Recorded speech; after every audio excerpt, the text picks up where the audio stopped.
Hello everyone. If you're interested in continuing the audiobook, I would go ahead and skip to about a minute in, just so you guys can, just listen to me read.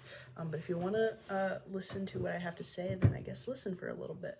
I recently moved into a new dorm. I don't know if you can tell from the background, and it's been really, really difficult this semester finding time to film.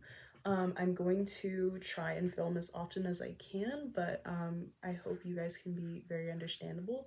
There's also more videos on my YouTube channel as far as like gaming and vlogs. I'm filming a vlog today, so hopefully I post that. But please subscribe. I try to post as often as I can, and I'm trying to get to 50 subscribers. So without further ado, let's go ahead and continue on to Chapter 6. Chapter 6, Touchstones. The pill for my headache put me down for a few hours. I woke up groggy and kept dozing in and out. I saw some papers and crayons next to me. My homework must have been delivered when I was conked out. We didn't get pencils or pens when we were in lockdown. Nothing sharp. I nodded back out, half dreaming about how the teachers hated grading our homework from lockdown, dozing, dreaming about crayons, dreaming about Mom. Goodness, Kip, are you angry at that picture? Mom asked. I was scribbling in hard, rough strokes, blotting out the picture of a moose in my coloring book. She sat beside me at the table. We broke the crayon. She took my hand and rubbed it, easing the muscles, stretching each finger, rotating my wrist. You're so much like your father, so tense. She picked up a brown crayon and handed it to me, took a yellow one for herself. Let's do this page together. Watch me for a minute. She gentled the crayon against the paper, smoothing the color into the shapes, staying inside the lines. Isn't that pretty? Mom pointed to the page. You tried the tree trunk. She showed me how to hold the crayon like she did. This time I didn't tear the page. Oh, that's beautiful. Now let's do the leaves, Mom said. I put the crayon down, trying so hard to go so easy to stay inside the lines made me want to jump out of my skin. Dad would have fussed about a job left unfinished, but Mom laughed. Go. When you come back, we can read. I smiled at her, just as she helped me into my fur-wrapped hooded jacket. Mom understood. I learned to read earlier than most kids. As I sat in Mom's lap, she would read book after book, pointing to the words, showing me how they were alike and different. I don't know how or when it happened, but one day I was reading the words without her. Dad read with me too, but only one book, The Runner. It had been his when he was a kid. We read it 1,000,000 times. After he'd read the last page, he'd close the cover, then run his fingers over the picture of the boy riding his horse. The runner, with his dog, Shadow, trotting aside him. Dad's fingers stroking the book reminded me how much he would sometimes touch my mother's cheek or hair, like he was praying for something. I'd never be without this book. It's my touchstone. Mom's mouth would go straight and a little hard, but then she'd sigh and relax. It's where this all started, that's for certain. I didn't know what a touchstone was, but I knew there was something else between the covers of that book that I didn't understand. Dad bought me The Runner when they moved me to the ward, along with a picture of my mother. He thought those two things would be what I would want most, my treasured possessions. I hadn't read the book since I was 8 or 9, so while I was in lockdown, I scrounged up and read it. I finally understood the pebble of resentment between my parents. It's about a horse and a boy and a father that can't fight, won't win into regular society. They live on their own terms, not exactly wild, but free. That's Dad for certain. And I was definitely wild, yet not free. Wild or free wasn't really Mom at all.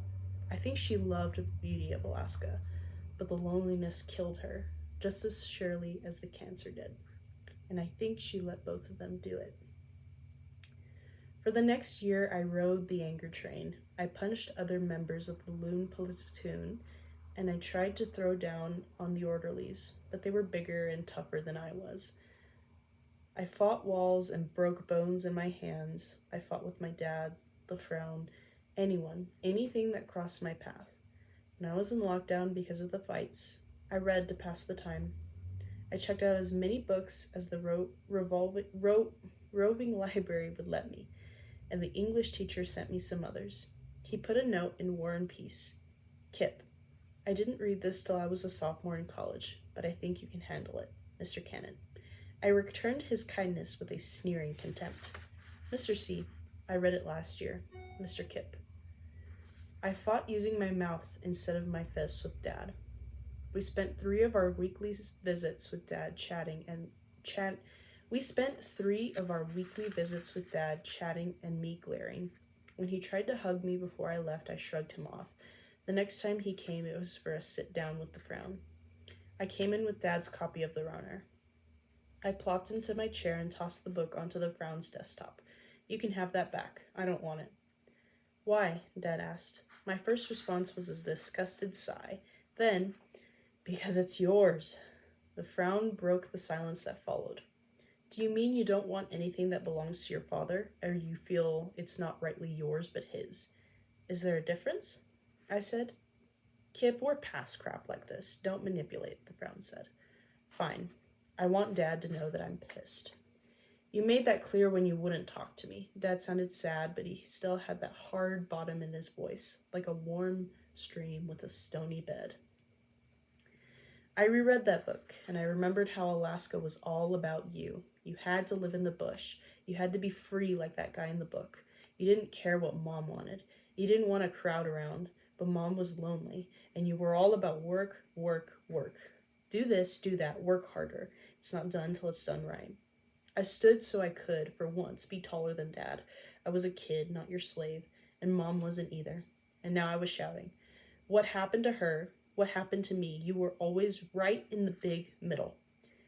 Dad was on his feet and stepping into my face. Sit down, and never, ever say anything like that to me ever again. Those aren't the rules here. You can't make the rules here. I stepped into him until we were chest thumping. Dad, red face and sweating, took a deep breath and looked at the frown. Redirect, the frown said. Dad nodded, backed off, and sat down. He breathed in deep a few times, blowing the air out hard. Then he gripped the side of his chair so I could see the tension standing out in his wrists, the scars from his burns, white and ugly. Dad stared at the floor. What the hell was going on? Sit down, Kip, the frown said. I sat. Redirect was a phrase from anger management classes. Your father took them too. Dad released his hands and rubbed them together. Your mother and I always said that I flew off the handle at anything.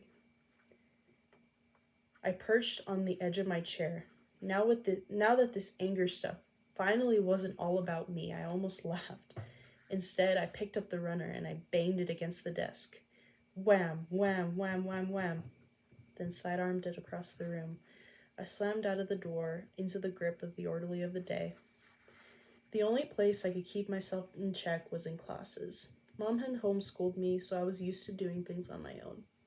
Even though I was not quite 13, I had classes with the 14-year-olds. Most of them were finger pointers and mouth breathers, so it wasn't that big of a deal. But I got a lot of teachers' time to discuss the books we read. Close to Christmas, he assigned A Christmas Memory by Capote. Then he showed the movie because he was pretty sure the mouth breathers didn't read it or didn't understand it. Hammer, nail, direct hit. When the movie was over, the teacher asked for comments. Zip, 0. Finally, a kid we called Toe Jam because his foot odor announced his presence into any room, said, if I got a hold of some whiskey, I wouldn't pour it on a cake. Scattered laughter. The teacher put both palms on the desk and leaned forward. What's the book about?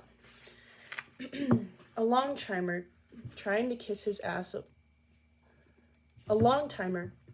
ask his way into shaving off some of that time said, little kid and his wacko aunt making Christmas fruitcakes. Yes, the teacher said, on the surface, but it's really about the innocence of childhood. That lit my fuse with a blowtorch. Did you just read the book, or did you just read the words in order? I asked. Excuse me?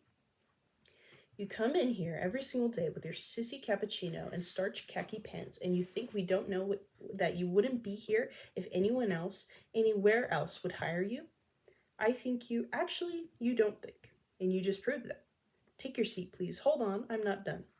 First, this isn't a book. It's a longish short story, and it's not a sweet little tale about the innocence of childhood. Get a grip.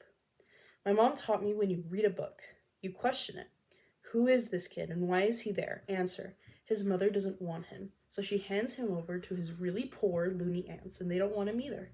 So innocence? Maybe not.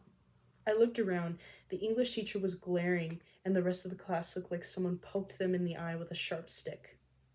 The looniest of the aunts and the kid makes cakes, fruit cakes that nobody wants. They waste the little money they have on something people are going to laugh at and throw away. And what's the end of the story? The dog dies. The aunt dies. Death and abandonment. Why does he write the book looking back when he's older? Because now he knows they were the town joke. That's his Christmas memory. Humiliation and pain. I flipped the book on his desk. There's more in a book than words, numbnuts. That got me another stare-down session with the frown and a 2-day lock-in, but I got to do my classwork without morons around me. The frown also told me that I got bonus points for excellent vocabulary. I don't know which word he thought a 12-year-old shouldn't know. Abandonment, humiliation, or numbnuts. And when the state reviewed my case, there was no way this teen, who couldn't even begin to handle anger, was going to be allowed to live among the peaceful and unsuspecting citizens of Alaska.